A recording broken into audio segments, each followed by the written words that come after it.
Il est même pas à midi et il fait déjà super chaud.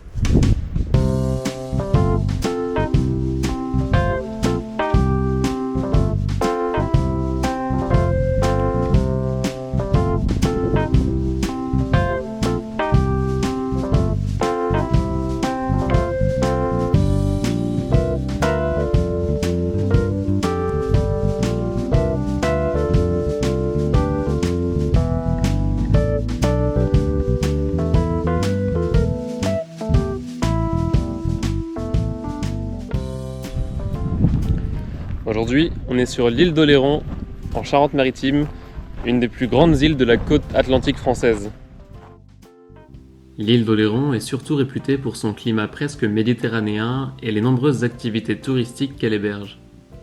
Pourtant, et on le sait beaucoup moins, c'est aussi un endroit aux conditions idéales pour pas mal de reptiles qu'on trouve en abondance ici et beaucoup plus rarement sur le continent, notamment certaines espèces de serpents, mais aussi des lézards. L'animal qu'on va chercher à observer, il vit dans ce genre de milieu. Des milieux ouverts, des milieux plutôt arides et secs, avec des buissons, des rochers. Et cet animal, il est considéré comme le plus grand lézard d'Europe. C'est donc le plus grand des lézards, mais c'est quoi un lézard? En fait, la réponse à cette question n'est pas si évidente, et il faut d'abord se demander ce qu'est un reptile. Mais là encore, le terme est ambigu.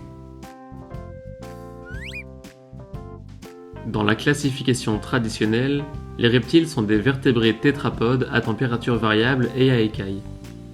Le truc, c'est qu'il s'agit d'un groupe créé selon une ressemblance physique et physiologique, mais qui n'a pas de cohérence réelle sur le plan évolutif, et ça, on le sait grâce au progrès de la science. Je m'explique. Ça, c'est l'arbre phylogénétique des vertébrés. Il illustre l'évolution et la parenté réelle entre les espèces en se basant sur la génétique. Et nous, on est là. Ce qu'on appelle reptiles, ce sont tous ces groupes. Les tortues, les squamates, les sphénodons et les crocodiliens. Ce qu'on remarque, c'est que ce terme n'a pas vraiment de sens. Il regroupe des animaux assez éloignés sous un même nom, car l'apparence est parfois très trompeuse. Par exemple, un crocodile est beaucoup plus proche d'une poule que d'un gros lézard finalement. Je viens de parler de lézard, on se comprend très bien, et pourtant ce terme est aussi ambigu. Ce qu'on appelle classiquement lézards, ce sont des espèces appartenant à ce groupe. Là, on fait simplement un gros zoom sur la branche des squamates. Dans son sens le plus large, les lézards englobent toutes ces espèces. Ça fait un groupe très varié où on retrouve par exemple les geckos, les varans ou encore les iguanes. D'ailleurs, de manière contre-intuitive il faut l'admettre, les serpents se trouvent en plein milieu des lézards. Dans son sens le plus strict, les lézards correspondent à la grande famille des Lacertidae qui compte pas moins de 310 espèces.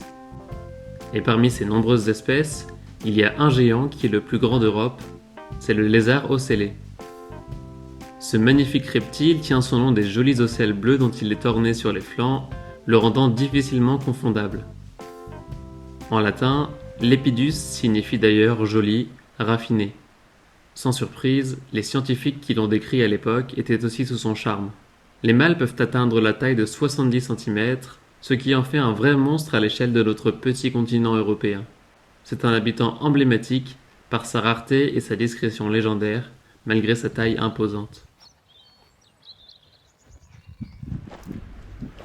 C'est un lézard qu'on trouve uniquement dans le sud-ouest de l'Europe, dans toute la péninsule ibérique, en Espagne et au Portugal, et dans le sud de la France. Et ici, sur l'île d'Oléron, on est à peu près sur la population la plus au nord du monde. Mais ce qui va pas être évident, c'est que c'est un lézard qui est très farouche, très timide, et qui a vraiment tendance à fuir de loin. Et ça fait de lui une espèce plutôt difficile à photographier et difficile à observer.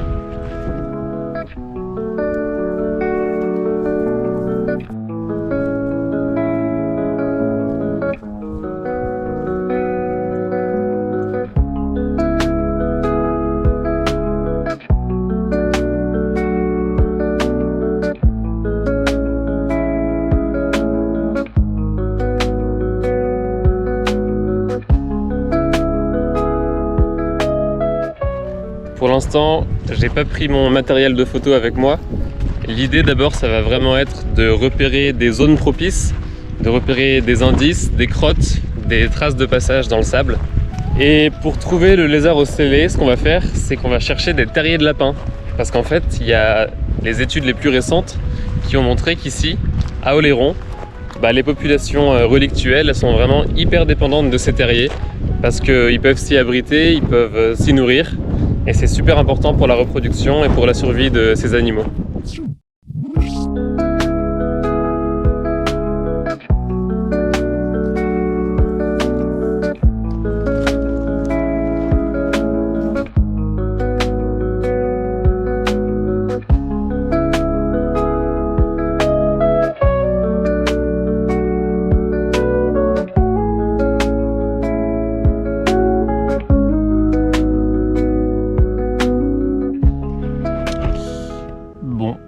Ça va faire 2 heures que je cherche.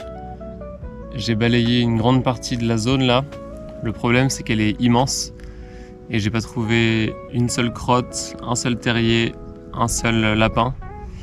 Donc c'est pas terrible et je pense que je vais changer de zone et essayer un autre endroit.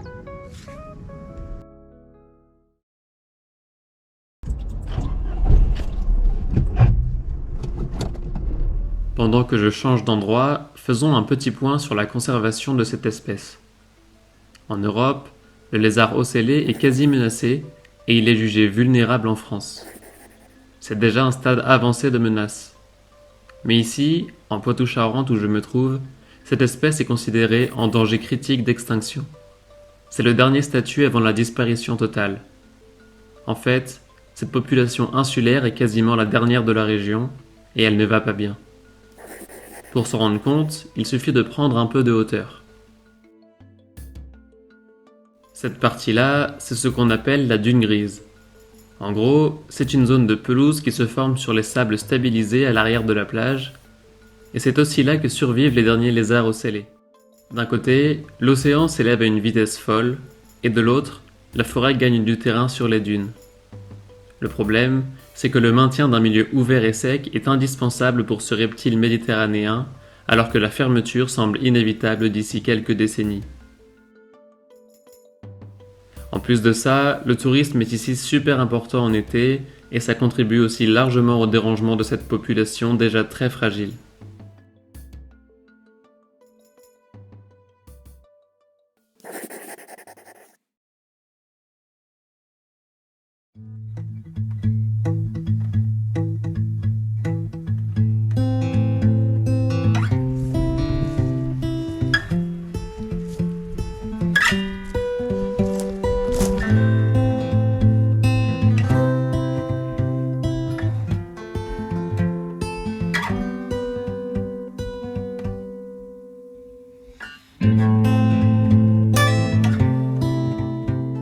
Après quelques minutes de voiture, me voilà dans une nouvelle zone à prospecter.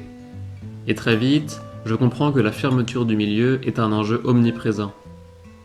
Ici, la dune grise a quasiment disparu, la forêt et la mer ne laissent presque plus d'espace aux lézards. Par ici, on a un deuxième noyau de population qui existe, mais alors ça m'a l'air assez fermé. Il y a pas mal de grands arbres, donc ça c'est pas top pour l'ensoleillement. Après, les données que j'ai trouvées les plus récentes, elles datent il y a plus de 10 ans. Donc je sais pas vraiment comment ça a évolué, mais je vais essayer de trouver mes terriers de lapin et de trouver des traces éventuelles du lézard ocellé.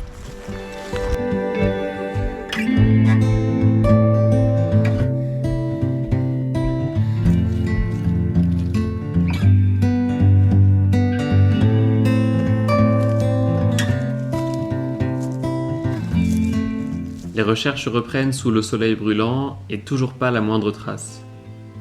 Mais enfin, les premiers indices apparaissent. Ça fait à peine 10 minutes que je suis sur ce deuxième endroit et j'ai trouvé le premier terrier de lapin. Donc ça, c'est cool. J'ai l'impression qu'il y en a pas mal. On va pouvoir commencer à prospecter un peu autour pour trouver des crottes ou des traces dans le sable.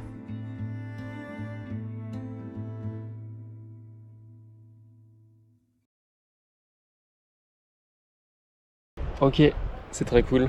On a les premiers indices de la présence du lézard ocellé dans la zone. J'ai cru que je trouverais jamais. Et là, on va pas voir très bien parce qu'il a plu récemment. Mais juste à l'entrée de ce terrier, on a des longues lignes comme ça avec des petits points de chaque côté. Et ça, en fait, c'est la longue queue du lézard ocellé avec les pattes qui marquent super bien en fait. Bon, pour l'instant, il est 15-16 heures là. Il fait beaucoup trop chaud pour que les reptiles se mettent à l'extérieur.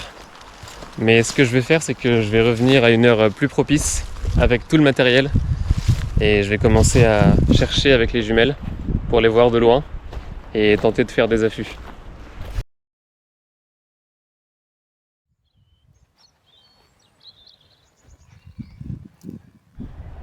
Il est 17h passé, il fait encore super chaud, mais comme il y avait un peu de nuages, j'ai essayé de revenir un peu avec le matériel.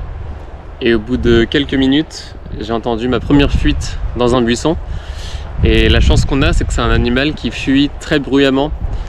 Et du coup, je l'ai entendu et j'ai pu faire cette petite vidéo horrible avec mon téléphone. Donc le lézard est présent, ça c'est vraiment cool. Et du coup, ce que je vais faire, c'est que je vais rester à proximité de cet endroit. Il y a un tout petit terrier à côté. Et puis je vais mettre des coups de jumelles pour voir s'il sort. Et on va essayer de le filmer. C'est ici que je vais attendre, face à cette souche où j'ai observé pour la première fois la créature si rare et si précieuse que je recherche. Je viens de le faire fuir malgré moi, mais j'espère gagner sa confiance.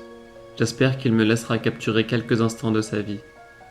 Un moment si banal pour lui, mais si exceptionnel pour moi.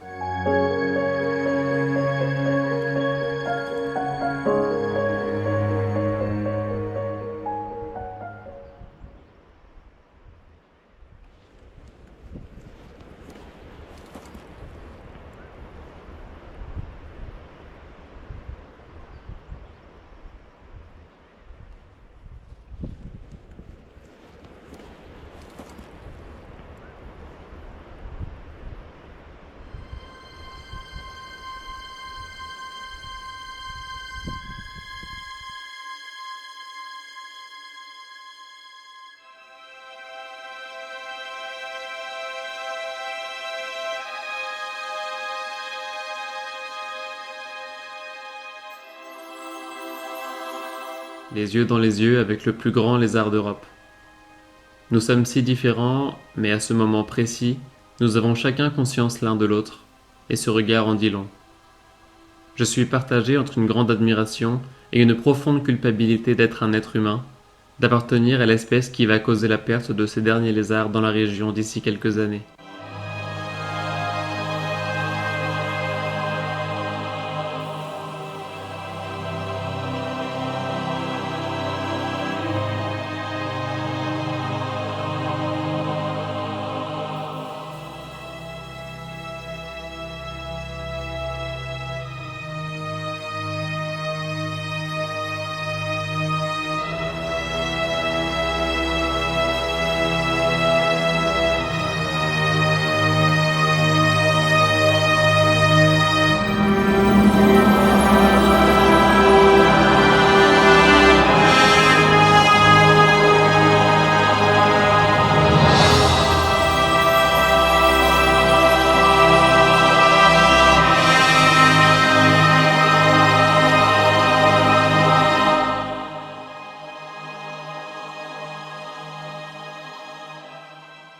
Merci de m'avoir suivi sous cette chaleur à la recherche des derniers géants d'Oléron sur les traces du plus grand lézard d'Europe.